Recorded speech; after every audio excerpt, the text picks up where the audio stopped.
تین آیتیں سورہ احزاب کی یوں سمجھیے کہ نچوڑ ہے اس مسئلے میں. یا نساء النبی لستن کاحد من النساء، اے نبی کی بیویوں تم عام عورتوں کے مانند نہیں ہو. تو کیا وہ عورتیں نہیں تھیں؟ عورتیں تو تھیں. کیا ان کے احساسات عورتوں والے نہیں تھے؟ وہ تو تھے. کیا بات ہے، تم نبی کی بیویاں ہو، تمہیں اسوہ بننا ہے. ان اتقیتن فلا تخضعن بالقول، اگر تمہیں واقعی اللہ کا تقوی اور خوف ہے تو کسی اجنبی سے اگر بات کرنے کی ضرورت پیش آ جائے تو اپنی آواز میں لوچ مت پیدا کرو.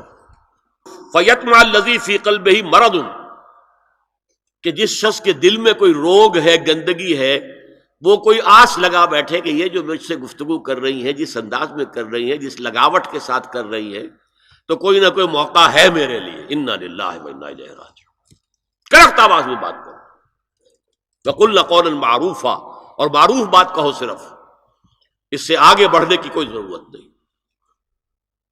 وقرن فی بیوتکن ولا تبرجن تبرج الجاہلیۃ الاولی، اور قرار پکڑو اپنے گھروں میں، وقار کے ساتھ رہو اپنے گھروں میں. تمہاری اصل جگہ گھر ہے، باہر نکلنا تمہارا کام نہیں ہے. ہاں ضرورت ہو سکتی ہے، اس کا بعد میں ذکر آ جائے گا، لیکن فلسفہ کیا ہے؟ عورت کی اصل جگہ اس کا گھر ہے. جو ڈیوٹیز کی تقسیم کر دی گئی ہے اللہ کی طرف سے، اس میں عورت کا اصل مقام اس کا گھر ہے. میں حدیث سنا چکا ہوں کہ جب گھر سے عورت نکلتی ہے تو شیطان تاکتا ہے اس کو، اور پھر ظاہر بات ہے کہ اس سے جو فتنے پیدا ہوتے ہیں وہ سب شیطان کے ذریعے سے ہوتے ہیں.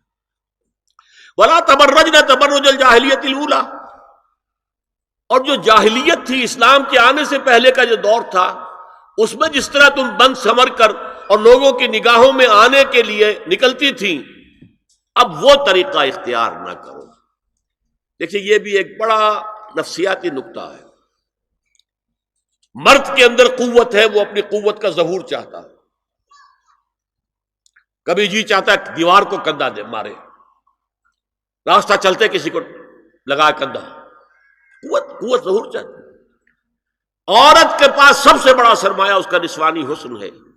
جسمانی طاقت تو نہیں ہے نا، اس کے اندر ایک ارج ہے کہ اپنے آپ کو ظاہر کرے. اس کا نام تبرج.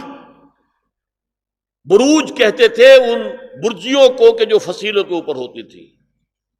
اور ظاہر بات ہے دور سے مسافر آ رہا تو پہلے تو برجی نظر آتی تھی نا، تو نگاہوں میں آنا، نگاہوں میں کھپنا، یہ تبرج ہے. تو تم جس طرح پہلے بناؤ سنگھار کر کے نکلا کرتی تھی، اور تبرج الجاہلیہ اب چھوڑ دو.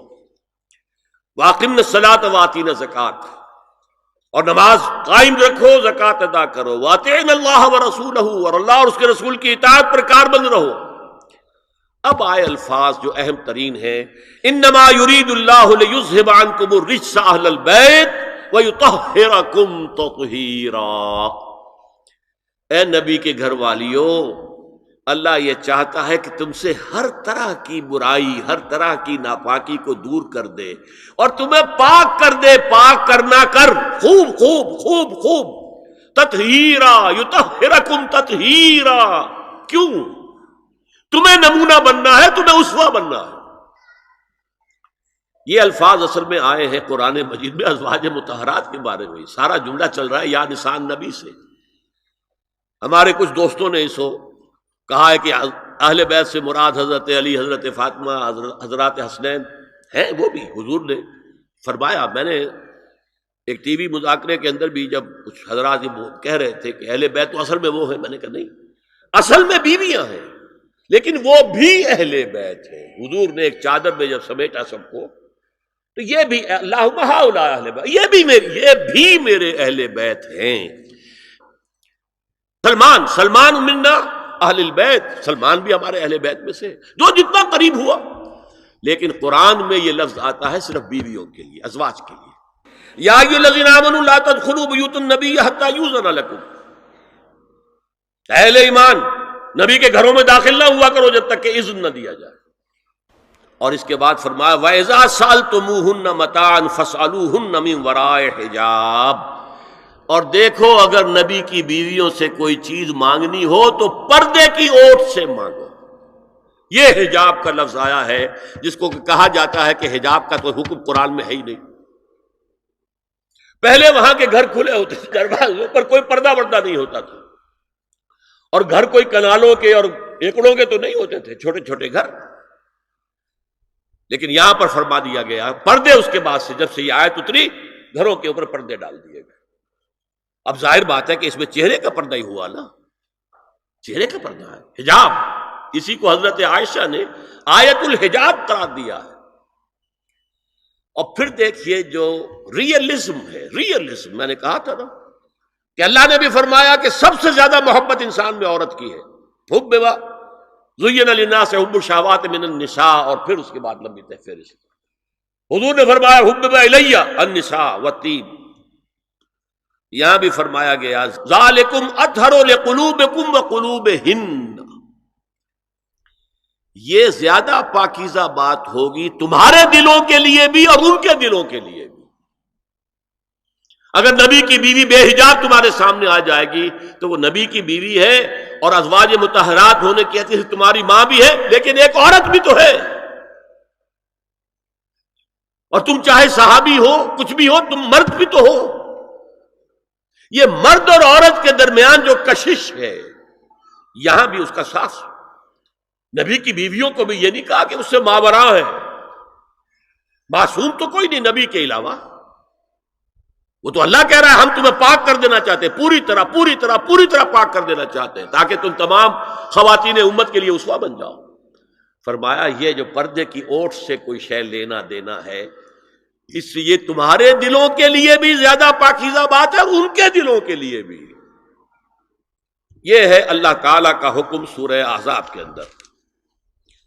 اس کے بعد اسی سورہ احزاب میں اس سے جو مستثنا ہے گھروں میں اذن لیے بغیر بھی داخل ہو سکے، جن کے سامنے ازواج مطہرات اپنے کھلے چہرے کے ساتھ آ سکتی تھی، ان کی ایک فہرست دی گئی. یہ مختصر فہرست ہے. لا جناح علیہن فی آبائہن ولا ابنائہن ولا اخوانہن ولا ابناء اخوانہن ولا ابناء اخواتہن ولا نسائہن ولا ما ملکت ایمانہن واتقین اللہ ان اللہ کان علی کل شیء شہیدا. کوئی حرج نہیں ہے ازواج مطہرات پر ان کے باپوں کے سلسلے میں. ابو بکر آئے تو جائیں سیدھے حضرت عائشہ کے حجرے میں، کون روکے گا؟ اور بیٹوں کے اور ان کے بھائیوں کے اور ان کے بیٹوں کے بھائی بھتیجے اور ان کی بہنوں کے بیٹے یعنی بھانجے.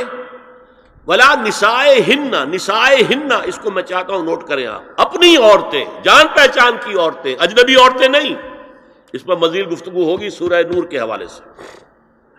ولا ما ملکت ایمانہن، اور جو ان کے ملک یمین ہیں. ان میں ایک رائے یہ ہے کہ مراد صرف باندیاں ہیں اور ایک مراد یہ ہے کہ اس میں مرد غلام بھی شامل ہیں. ایک رائے یہ ہے کہ مرد غلام جب تک کہ ابھی وہ بالغ. عشق سرکار سے دل جس نے سنوارا ہوگا، اس کی قسمت کا بلندی پہ ستارہ ہوگا، اس کی قسمت کا بلندی پہ ستارہ ہوگا. عشق سرکار سے دل